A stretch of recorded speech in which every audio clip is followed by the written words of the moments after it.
They were not flying over battlefields. They were on scheduled flights, families going home, workers heading to jobs, children sitting next to their parents.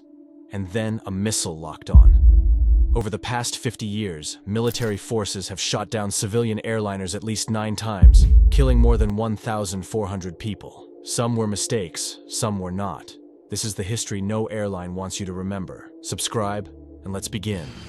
5 years before the world would watch in horror as a Korean airliner disappeared over Soviet waters, there was a warning, a dress rehearsal for disaster. Almost no one remembers it now. But in April 1978, the Cold War nearly turned hot over a frozen lake in the Russian wilderness. On the night of April 20th, 1978, Korean Airlines Flight 902 took off from Paris, bound for Seoul with a refueling stop in Anchorage, Alaska. The airplane was a Boeing 707, a 4-engine jet carrying 97 passengers and 12 crew. The route was carefully planned to avoid Soviet airspace, flying over the Arctic, past Greenland, and down through Canada to Alaska. At the controls was Captain Kim Chang-kyu, a 46-year-old veteran pilot. It was supposed to be a routine polar crossing. Somewhere over the Arctic, the airplane began to drift off course. The 707 was not equipped with an inertial navigation system, and GPS did not exist for civilian use. The crew relied on magnetic compass headings to navigate, but near the magnetic North Pole, compass readings become unreliable. A small error in calculating magnetic declination sent the aircraft into a massive, slow turn to the right.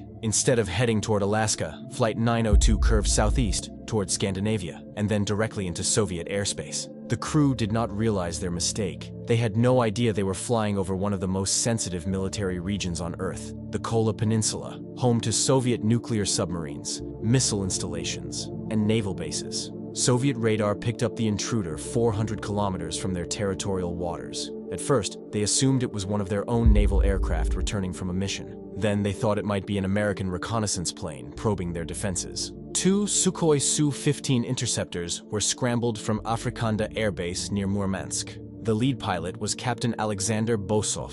When he got close enough to see the aircraft, he noticed something that should have ended the confrontation immediately. There were Asian characters on the tail, a red bird logo, windows filled with passengers. This was not a spy plane, it was a commercial airliner. Bosov reported what he saw to his commander on the ground, Vladimir Sarkov. He tried to convince his superiors that the aircraft was not a military threat, but Sarkov was in a panic. The plane had already crossed over sensitive military installations. It was now heading toward the Finnish border. If it escaped, it would be a humiliation for Soviet air defense. At 9:42 in the evening, Sarkov gave the order, shoot it down. Bosov fired 2 R-60 missiles. The first one missed. The second struck the left wing, tearing off about 4 meters of it. Shrapnel punctured the fuselage. The cabin depressurized instantly. One passenger, a Korean businessman named Bang Tai-hwan, was killed by the blast. Several others were wounded. Inside the cabin, passengers saw flashes through the windows. Some screamed, others ducked behind their seats. The 707, crippled and losing altitude, plunged from 30,000 feet toward the frozen wilderness below. Soviet radar lost track of it. For the next hour and 40 minutes, Captain Kim searched desperately for a place to land, burning off fuel to reduce the risk of fire. He found it on a frozen lake called Korpijärvi, about 140 kilometers from the Finnish border. The 707 touched down on the ice. The landing was rough. A second passenger, a Japanese man named Yoshitaka Sugano, died from his injuries shortly after, but 107 people survived. Soviet helicopters arrived 2 hours later. The passengers were taken to the city of Kem, held for 2 days, and eventually released through Finland. Captain Kim and his navigator were detained for 9 more days in Leningrad, forced to sign a confession admitting they had violated Soviet airspace. The Soviet Union sent South Korea a bill for $100,000. It was never paid. The world condemned the attack, but the lessons were quickly forgotten. The Soviets refused to release the black box data. They dismantled the airplane and took it away. No international investigation was completed. More than 4 decades have passed. 4 generals were indicted for obstruction of justice and high treason, but all were acquitted. No one has confessed, and the truth is still buried somewhere between Rome, Paris, Washington, and Tripoli, deep beneath the sea. On the evening of June 27, 1980, Itavia Flight 870 departed Bologna for Palermo, nearly 2 hours behind schedule. The aircraft was a McDonnell Douglas DC-9 carrying 77 passengers and 4 crew members. Most were Sicilians heading home for the weekend, families with children, workers returning from business in the north. Captain Domenico Gatti and First Officer Enzo Fontana were at the controls. The weather was clear. The flight path was routine. The last transmission from the cockpit was entirely ordinary. "We're about to start our descent." Then the airplane vanished from radar. The next morning, rescue teams found wreckage scattered across the Tyrrhenian Sea near the island of Ustica, about 50 miles off the coast of Sicily. There were no survivors. All 81 people on board were dead. Italy had just suffered its deadliest aviation disaster, and no one could explain what had happened. The official investigation began immediately, and almost immediately it ran into invisible walls. The Italian government initially blamed a bomb. Terrorism was common in Italy during those years, a violent period known as the Years of Lead, when far-left and far-right groups carried out dozens of attacks. A bomb in the rear lavatory seemed plausible, but no group ever claimed responsibility. And as investigators dug deeper, the story began to fracture. Radar tapes from that night had unexplained gaps. Key sections covering the final 8 minutes of the flight were simply gone. When investigators tried to recover wreckage from the seafloor, the operation was delayed for 6 long years. By the time the airplane was finally brought up in 1986, crucial pieces had disappeared. The Italians have a phrase for this kind of systematic obstruction: un muro di gomma, a rubber wall. Every time investigators pushed, the wall pushed back. 2 competing theories emerged from the wreckage, and they directly contradicted each other. In 1989, an independent commission of international aviation experts examined the recovered debris. The team included Frank Taylor, the British investigator who would later help solve the Lockerbie bombing. Their conclusion was clear. The metal skin around the rear lavatory was bent outward, not inward. Explosive residue was found in the aft section of the aircraft. According to the forensic experts, the pattern of destruction pointed to a bomb detonating inside the aircraft, not a missile striking from outside. But the legal investigation reached a very different verdict. In 1999, Judge Rosario Priore, one of Italy's most respected legal figures, concluded that the DC-9 had been caught in the middle of a dogfight. According to Priore, NATO fighters had been chasing a Libyan military jet through the same airspace that night, possibly in an attempt to assassinate Muammar Gaddafi. The civilian airliner was hit by mistake. 3 weeks after Ustica, a Libyan MiG-23 was found crashed in the mountains of southern Italy. Many Italians believe it fell the same night as Flight 870. However, official autopsy reports concluded that the pilot had died shortly before the aircraft was discovered, not on June 27th.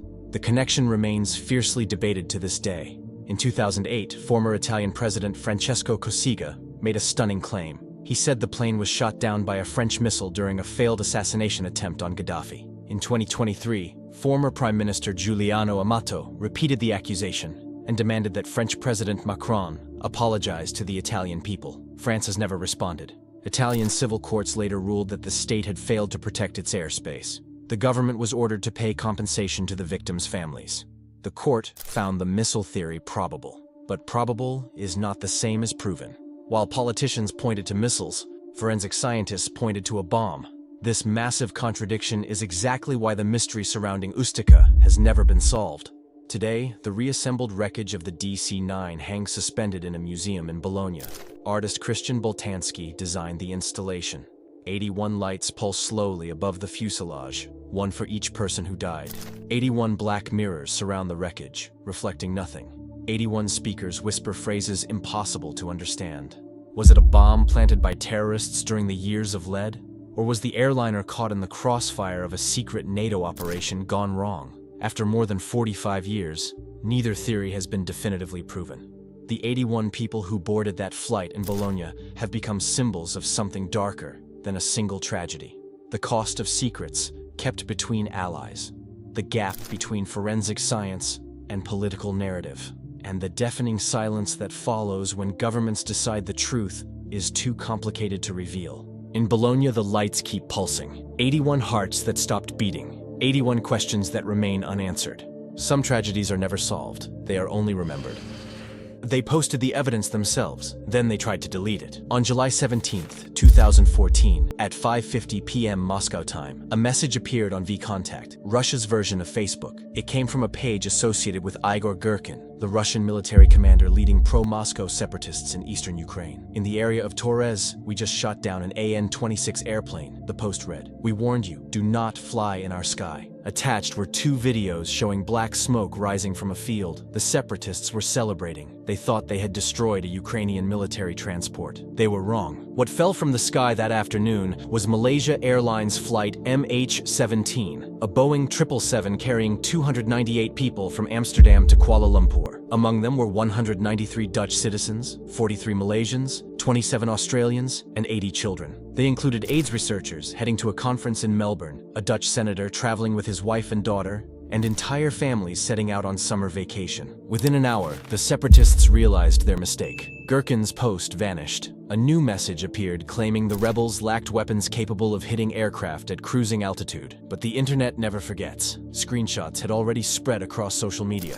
The Wayback Machine had archived the original post, and citizen journalists were about to prove what happened. The plane had been cruising at 33,000 feet when a Buck surface-to-air missile detonated less than 1 meter from the cockpit. The 3 pilots died instantly. The aircraft broke apart in mid-air, scattering wreckage across 20 square kilometers of sunflower fields near the village of Hrubov. The cockpit fell 5 miles from the rest of the fuselage. Investigators would later determine that it took the main cabin 60 to 90 seconds to reach the ground. What followed was unprecedented in the history of aviation disasters. While armed separatists kept international investigators away from the crash site for months, a group of amateur researchers began piecing together evidence from social media. They called themselves Bellingcat. Using photos and videos posted online by locals, they tracked the Buk missile launcher as it traveled through rebel territory on July 17th. They geolocated each image: Donetsk in the morning, Torres at noon, Snizhne in the afternoon. They found satellite imagery showing the launcher in a field south of Snizhne, exactly where witnesses reported seeing the missile launch. They discovered photos of the same Buk returning to Russia the next day with 1 missile missing. Most damning of all, they traced the launcher to its source: Russia's 53rd Anti-Aircraft Missile Brigade, based in Kursk. The serial number on the vehicle was 332. Russia denied everything. The Kremlin claimed the plane was shot down by a Ukrainian fighter jet, or by a Ukrainian Buk, or by a bomb on board. Each theory was debunked. Each denial was contradicted by the evidence. In 2016, the Dutch-led joint investigation team confirmed what Bellingcat had already proven. The missile came from Russia. It was fired from rebel-controlled territory. It was transported back to Russia after the attack. In 2022, a Dutch court convicted 3 men in absentia: Igor Gherkin, Sergei Dubinsky, and Leonid Karchenko. All had ties to Russian intelligence. All received life sentences. None has ever been arrested. The investigation found strong indications that Vladimir Putin personally approved supplying the Buk system to the separatists. But without cooperation from Russia, no further prosecutions were possible. In February 2023, investigators suspended their inquiry. The Netherlands declared July 23, 2014 a national day of mourning, the first since the assassination of President Kennedy. King Willem-Alexander and Queen Maxima met the planes carrying the first coffins home. In a grove near Schiphol Airport, 298 trees now stand in memory of the dead. For the families, justice remains incomplete. 3 men convicted, none imprisoned. Putin, unindicted. Russia, still denying. In May 2025, the International Civil Aviation Organization formally ruled that Russia was responsible for the destruction of Flight MH17. Moscow ignored the verdict. What makes MH17 different is not just the death toll or the geopolitical stakes. It is the fact that, for the first time in history, the perpetrators documented their own crime in real time, shared it on social media, and then watched helplessly as the internet preserved it forever. The separatists thought they shot down a Ukrainian cargo plane. They were proud enough to boast. That boast became their confession. 298 people, 80 children, 1 deleted post that will never disappear.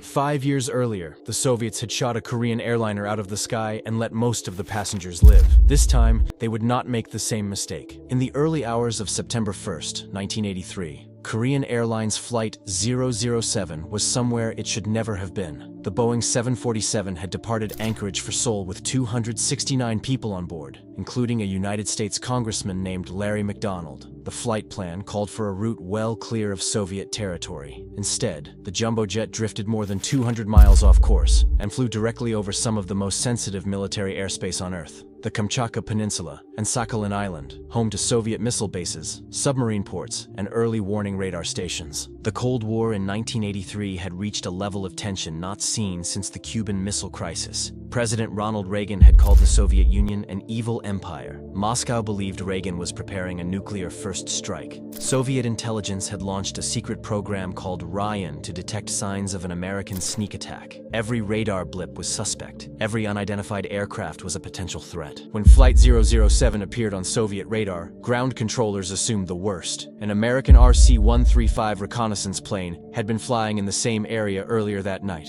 The Soviets thought the Korean airliner might be the same aircraft, returning for another pass. Or worse, a deliberate provocation. Fighter jets scrambled. A Sukhoi Su-15 interceptor, piloted by Major Gennady Osipovich, closed in on the Boeing. He later said he could see the aircraft's navigation lights blinking in the darkness. He knew it might be civilian, but his orders were clear. At 3:26 in the morning local time, he fired 2 air-to-air missiles. One struck the tail, the other hit the fuselage. The 747 did not explode immediately. The crew reported damage to Tokyo air traffic control. For 12 agonizing minutes, the crippled aircraft spiraled downward before crashing into the Sea of Japan near Monoron Island. There were no survivors. Among the dead were 22 children. Moscow denied everything. For days, Soviet officials claimed they knew nothing about a missing airliner. Then, the United States played its hand. At an emergency session of the United Nations Security Council, Ambassador Jeane Kirkpatrick presented intercepted recordings of Soviet pilots and ground controllers. The world heard Osipovich report, "The target is destroyed." The evidence was undeniable. President Reagan went on national television.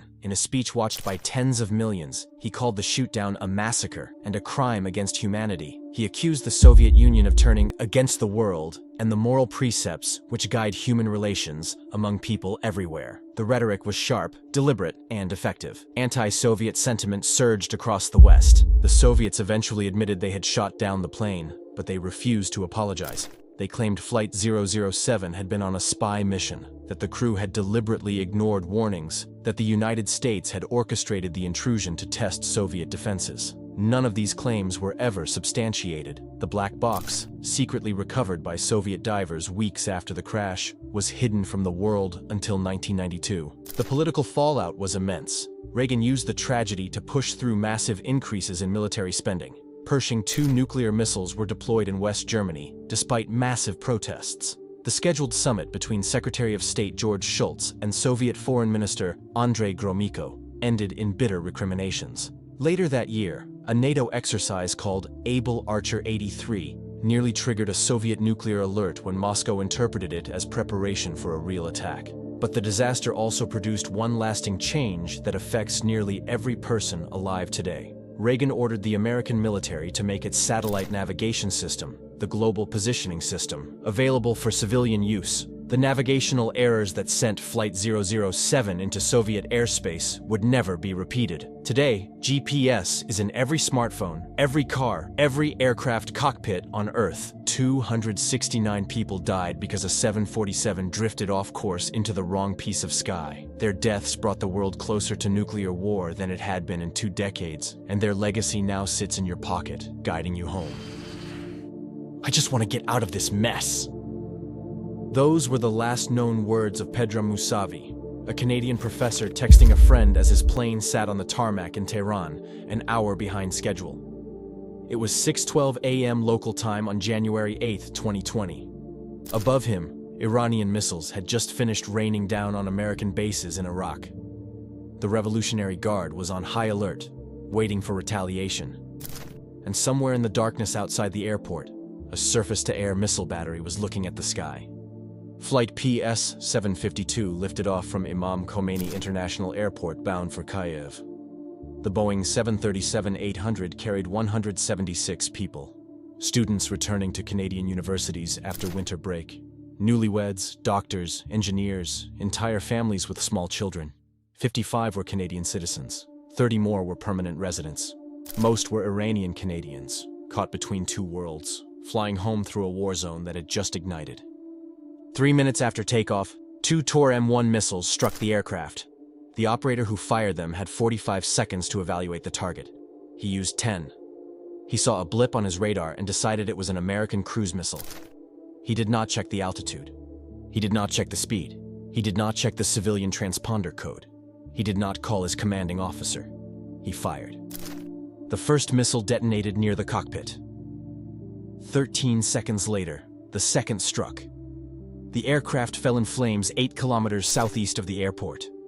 There were no survivors. For 3 days, Iran lied. Iranian authorities blamed a technical malfunction. State media called American reports of a missile strike psychological warfare, and a lie from the CIA and Pentagon. The crash site was looted. Bulldozers moved debris.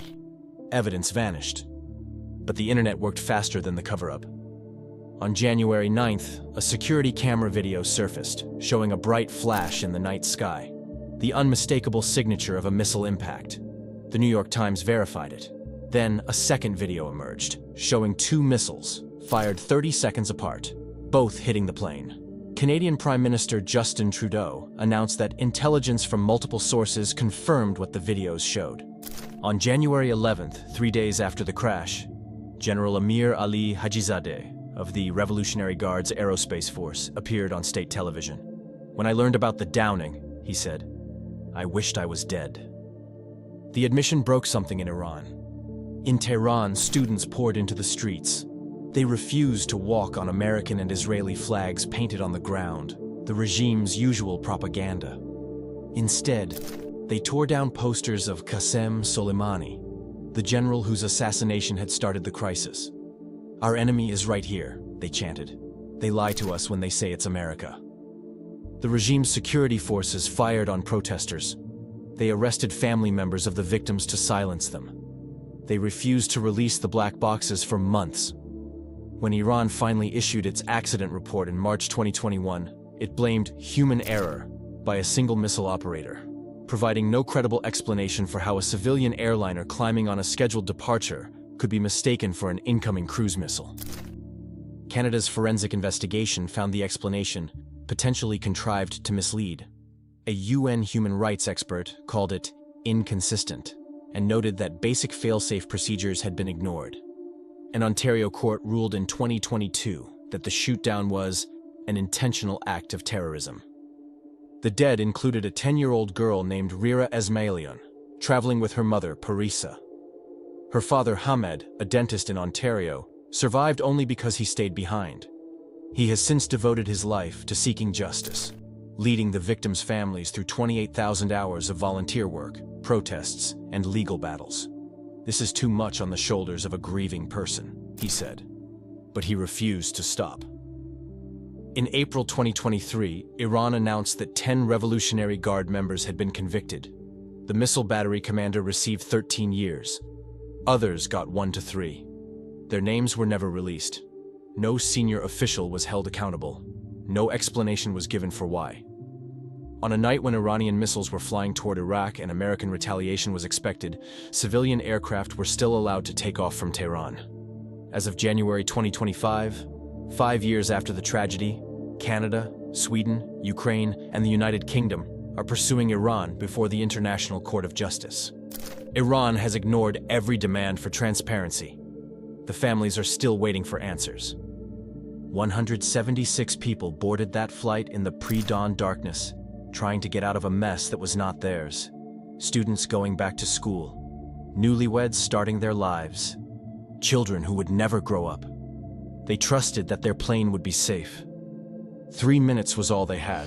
3 weeks after the towers fell, the world was still on edge. Every explosion felt like an attack. On October 4th, 2001, Siberia Airlines Flight 1812 departed Tel Aviv's Ben Gurion Airport for Novosibirsk, Russia. The Tupolev Tu-154 carried 66 passengers. Most were Israeli citizens of Russian origin, flying home to visit relatives for the Jewish holiday of Sukkot. Grandparents going to see grandchildren, families reuniting after years apart. At 1:45 p.m. Moscow time, Russian air traffic control in Sochi lost contact with the aircraft. Minutes later, the pilot of an Armenian plane flying nearby reported seeing the Tupolev explode over the Black Sea. All 78 people aboard were killed. The timing could not have been worse. September 11th was still raw. Terrorism was the only explanation anyone could imagine. Russian officials immediately suspected Chechen rebels. Israeli intelligence went on high alert. The world braced for another attack. But American intelligence knew better.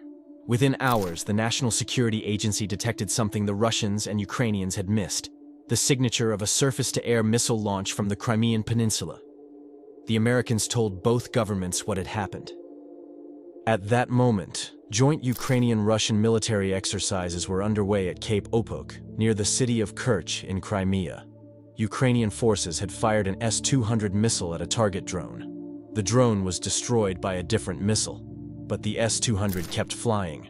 Instead of self-destructing as designed, it locked onto the next available target, a civilian airliner 250 kilometers away.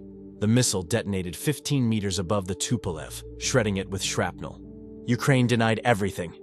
Defense Ministry spokesman Konstantin Kivrenko declared that neither the direction nor the range of the missiles correspond to the point at which the plane exploded. President Vladimir Putin, still furious at the American accusation, called the claim unworthy of attention. Ukrainian officials insisted their missile had been launched seaward and had successfully self-destructed. For 9 days, Ukraine maintained the lie. Meanwhile, divers searched the Black Sea. The main fuselage lay at a depth of 1,000 meters, too deep to recover. The black box would never be found, but wreckage that floated to the surface told the story. Distinctive spherical shrapnel marks, consistent only with an S-200 warhead. On October 7th, the New York Times reported that Ukrainian officials had begun to shift stance. Israel accused Ukraine of hiding the truth. By October 13th, 9 days after the crash, Ukraine finally admitted what the Americans had known from the beginning: their missile had destroyed the plane. Defense Minister Oleksandr Kuzmuk was fired. So was the commander of the Air Defense Forces. Ukraine banned testing of S-200 Buk and S-300 missile systems for 7 years. In Israel, October 10th was declared a national day of mourning. Flags flew at half-mast. Schools held special lessons on the tragedy. A monument was built in Ben Shemen Forest, near the graves where some of the 51 Israeli victims were buried. Compensation negotiations dragged on for 2 years. In 2003, Ukraine agreed to pay $200,000 to each victim's family, a total of $15.6 million. But the agreement came with a condition. Ukraine would not admit legal responsibility. The fired defense minister, Kuzmuk, later told reporters that the payments were a humane action, not the admission of guilt. Some families refused the money. They sued the Ukrainian government instead. In 2007, a Kyiv appeals court dismissed their case, ruling that Ukraine's military bore no liability. The court decision directly contradicted the findings of Russia's Interstate Aviation Committee. Ukraine paid. Ukraine apologized. Ukraine never admitted fault. The parallels to what came later are impossible to ignore. 13 years after Flight 1812, another missile would be fired during another conflict over Ukrainian territory. Another civilian airliner would fall from the sky. And once again, the responsible parties would deny, deflect, and delay. In the chaos after September 11th, a training accident killed 78 people over the Black Sea. It took 9 days for the truth to emerge. For the families who lost loved ones during a holiday visit, 9 days felt like forever. And for Ukraine, the lesson of 2001 would prove painfully relevant in 2014, when the wreckage of Malaysia Airlines Flight 17 would scatter across fields they once controlled. But that is another story. The United States never apologized. Iran has never forgotten.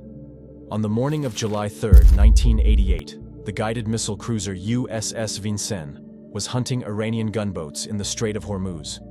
The Iran-Iraq War had been raging for 8 years, and American warships were in the Persian Gulf to protect oil tankers from attack.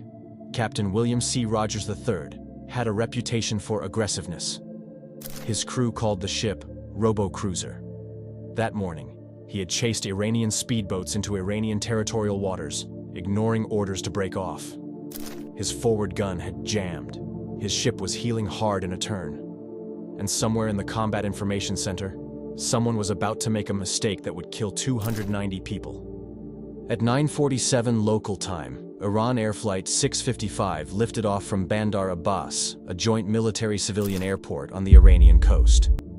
The Airbus A300 was on a routine 28-minute flight to Dubai, carrying 274 passengers and 16 crew. Among them were 66 children. The pilot, Captain Mohsen Rezayan, had flown this route countless times. He climbed into the established commercial air corridor, Amber 59, squawking the correct civilian transponder code. He had no idea that a battle was happening directly beneath him. Aboard the Vincennes, radar operators detected the aircraft shortly after takeoff. The ship's Aegis combat system, the most advanced in the world, tracked the contact as it climbed. But in the chaos of the ongoing firefight, a critical error occurred. An operator correlated the aircraft's radar signature with a military transponder signal coming from an Iranian F-14 still on the ground at Bandar Abbas. The system tagged the climbing airliner as a descending fighter jet. Warnings were broadcast on military frequencies. Flight 655 did not respond. Captain Rezayan was talking to civilian air traffic control, not monitoring military channels. He had no reason to. He was flying a scheduled commercial flight in approved airspace. On the bridge of the Vincennes, Captain Rogers was told an Iranian F-14 was inbound, descending, accelerating toward his ship. He had less than 5 minutes to decide. The rules of engagement, revised after an Iraqi missile had killed 37 American sailors on the USS Stark the year before, authorized commanders to fire in self-defense. Rogers gave the order. At 9:54, the Vincennes launched 2 SM-2 surface-to-air missiles. 7 minutes after takeoff, Flight 655 was struck. The Airbus broke apart over the water. There were no survivors. Within hours, the story began to unravel. The Vincennes had been inside Iranian territorial waters, not international waters as initially claimed. The airliner had been climbing, not descending. It had been squawking civilian codes, not military. The USS Sides, another American warship nearby, had correctly identified the aircraft as a commercial flight. Its commander later said the shootdown was the horrifying climax to Captain Rogers' aggressiveness. None of this mattered to the 290 people who died. President Reagan called it a terrible human tragedy, but insisted the Vincennes had acted properly in self-defense. Vice President George H.W. Bush, running for president that year, went before the United Nations and declared that Iran must share the blame. The United States never formally apologized. Captain Rogers completed his tour and was awarded the Legion of Merit for exceptionally meritorious conduct. The air warfare coordinator who helped misidentify the aircraft received the Navy Commendation Medal. In Tehran, hundreds of thousands marched in the streets. Death to America became more than a slogan. The shootdown convinced Iran's leadership that the United States was preparing to enter the war on Iraq's side. Within weeks, Iran accepted a ceasefire. The war ended, but the wound never healed. Iran sued the United States in the International Court of Justice.